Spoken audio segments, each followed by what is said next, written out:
কথায় যদি বলা যায় ঈদে মিলাদুন নবী, নবীর জন্ম বৃত্তান্তে আমরা খুশি।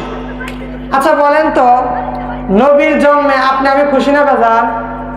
জোরে বলি, খুশি না বেজার? নবী জন্মগ্রহণ করছে, আপনি আমি খুশি না? তো এনারা তো ঈদে মিলাদুন নবী পালন করেন, নবীর জন্মে তারা খুশি। এই কাজটা কি খারাপ না ভালো? জোরে বলেন, ভালো। শুধু ভালো তাই নয়, বরং এটা বরকতের বিষয়। কিসের বিষয়? বরকতের বিষয়। বলবেন হুজুর কেমনে বরকতের বিষয়?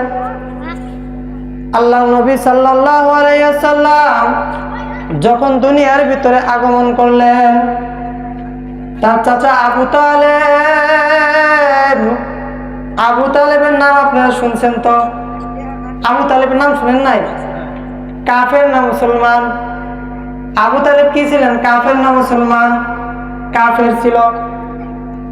কাফের ব্যক্তিটা নবীর জন্মে এত খুশি হয়ে গেছে, তার বান্দি সুহাইবা আসিয়া বলতেছে, আবু তালেব, তোমার ভাই আব্দুল্লাহর ঘরে এমন একটা পুত্র সন্তান আল্লাহ পাক দান করছে, যার চেহারার দিকে তাকাইলে মনে হয় আসমানের চাঁদকেও হার মানায়।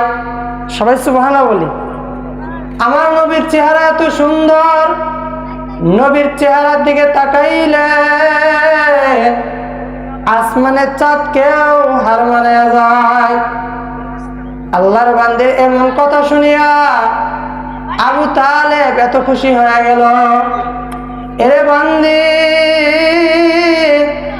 তুমি আমার ভাতিজার জন্মের সুসংবাদ নিয়ে আসছো, এত সুন্দর করে তুমি আমার ভাতিজার বর্ণনা দিলা, যাও আমি তোমাকে আজাদ করিয়া দিলাম।